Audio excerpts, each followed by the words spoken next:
In this video, I will show you how I created these fun spinner cards using the elements from the Hero Arts My Monthly Hero December 2022 kit and add-ons.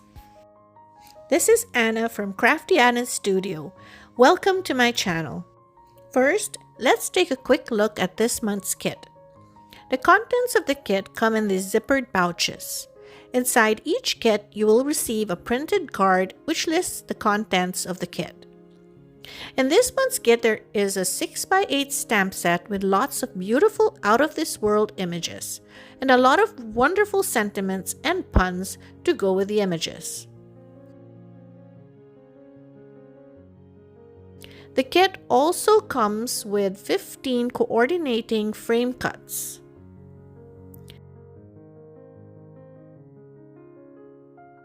A cling stamp that fills the front of an A2 card,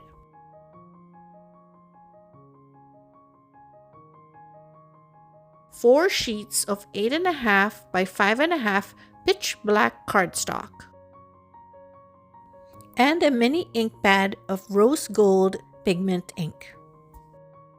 Before we get into the tutorial for the spinner part of the card, let's create a galaxy background using these shimmery glimmer inks from Hero Arts in gold, red, and purple.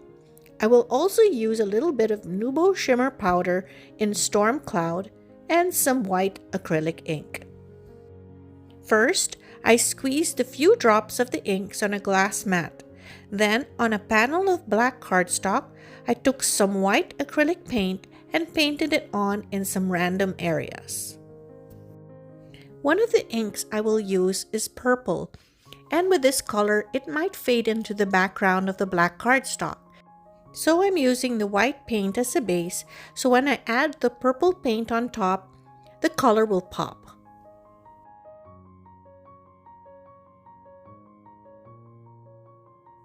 I will add another layer of white paint to make it more opaque. Next, I will dab on some gold glimmer ink in random areas on the cardstock panel. I know that this might look a little messy, but you will see later on how beautiful it will turn out. Then I will fill in the gaps with the red glimmer ink. You might be wondering at this point, with the amount of inks and water that I'm applying to the black cardstock, why it isn't warping. The nice thing about this pitch black cardstock is that it's quite thick and can hold a little bit of water. Plus, the glimmer inks have a thick consistency, very similar to acrylic paint, and it goes on quite opaque.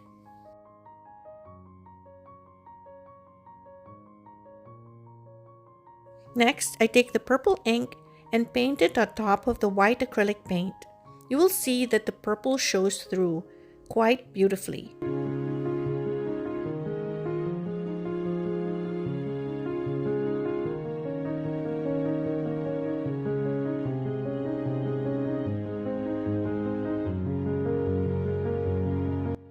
Then I used plain water to soften up the sides between colors.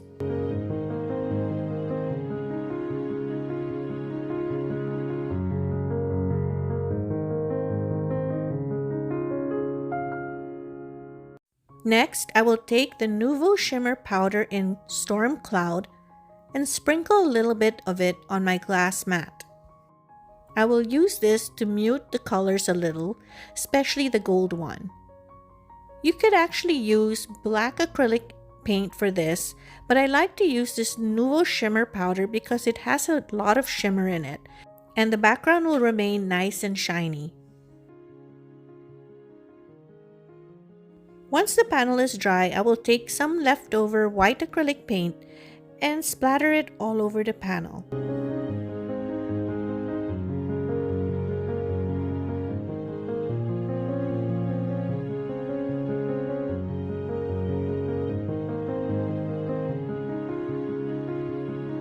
I picked a few images from the stamp set and will stamp it on a separate piece of black cardstock. I prepped the panel first with anti-static powder before adding embossing ink to the stamps. I closed the door of the stamping tool and pressed down firmly. transferring the sticky ink throughout the panel. Then I sprinkle embossing powder onto the cardstock panel.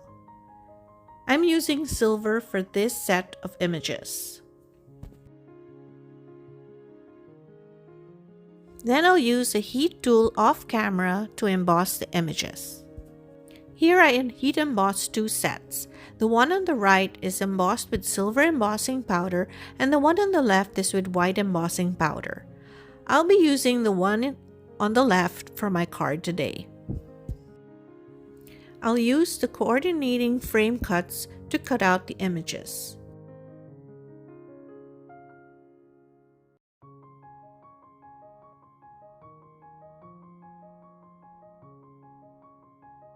The Hero Arts frame cuts come all stuck together, so I use these metal snippers to cut them apart.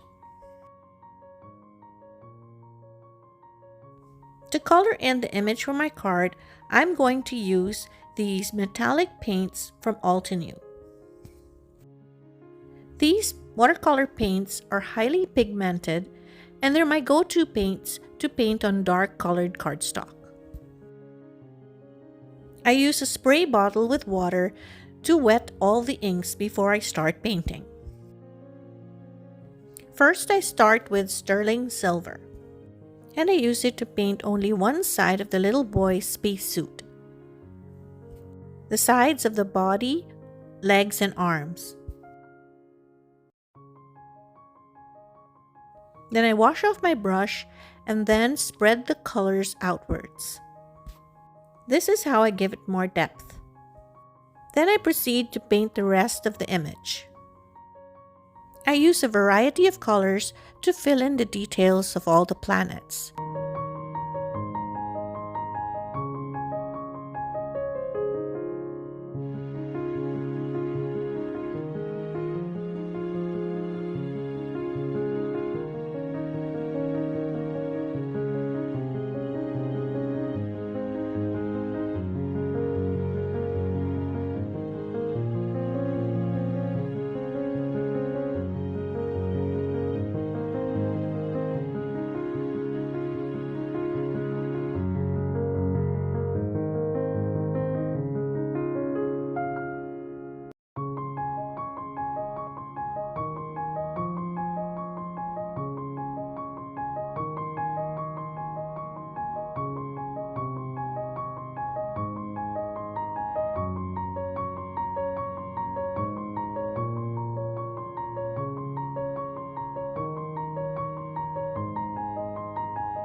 Then I need to figure out the placement for my sentiment and for the image of the moon. First, I place the boy with the balloon onto the card panel just to see where I want him to be placed. Then I put the moon at the top left, and then the sentiment on the bottom right. Close the door of the stamp positioning tool to pick up the stamp. Remove the image of the boy. Then I will heat emboss the moon and the sentiment with white embossing powder.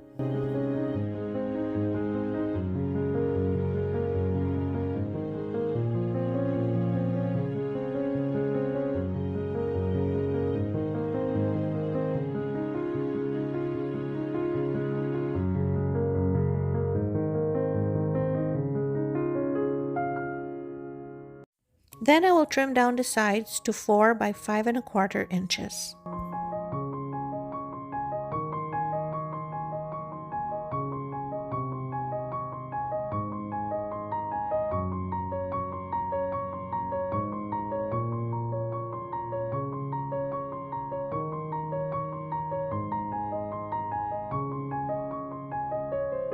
To assemble the spinner mechanism, I'll be using the Circle Infinity nesting dies. I'll choose one circle that fits within the image and one more circle that's about 2 sizes smaller. Please note that the bigger the circle, the more movement on the spinner mechanism. I'll position the image where I want, set aside the bigger circle die, and use the smaller die to die cut an opening on the card front. Here is the opening I die cut using the smaller of the 2 dies. I used the bigger die to die cut a circle out of black cardstock. This piece I will use at the back as the mechanism that will enable the image to spin. I will use this tiny bead that I took from my daughter's bead box and add some strong liquid glue. Then I will adhere it to the middle of the die cut circle.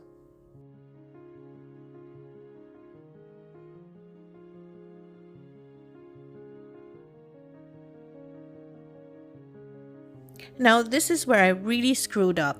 When assembling the mechanism, I was a little off camera view. But don't worry, I refilmed another card project where I will redo the assembly instructions.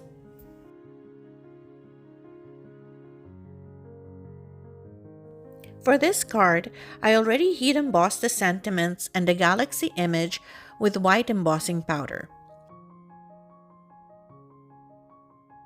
The image and the sentiments are from this Orbit stamp set, which is one of the add-ons in the December 2022 release. Off camera, I already die cut the opening in the card front. I also die cut a circle using 2 sizes bigger than the opening. I have here a small little button which I will use in place of the bead from the card I made earlier. I also trimmed the card front a little smaller than that of the black card base. Then I adhered foam tape all over the back, but I left a gap around the die cut circle, just enough space for the circle to move around in. I added strong liquid glue in the middle of the circle and then placed the flat part of the button on top. I pressed down firmly for a few seconds to give the button time to adhere to the circle base. I removed the release paper from the foam tape, then carefully placed the circle on the opening, button facing towards the card front. Then I put some washi tape to temporarily keep it in place while I added the card front to the card base.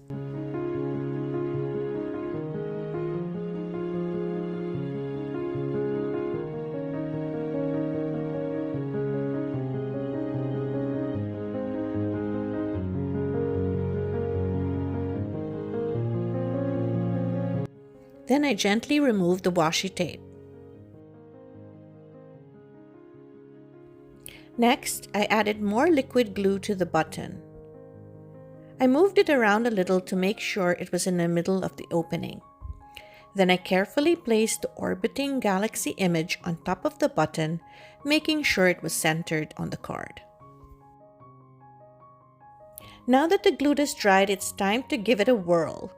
Oh, I really love how it turned out, and the sentiment on the card is so appropriate for this interactive element. If you enjoyed this video and learned something new, I would really appreciate it if you could like, comment, and subscribe to my channel. If you're interested in any of the products I used in this video, I have it linked in the description below. I have a full list of supplies on my blog post, which is also listed below. Thank you so much for watching.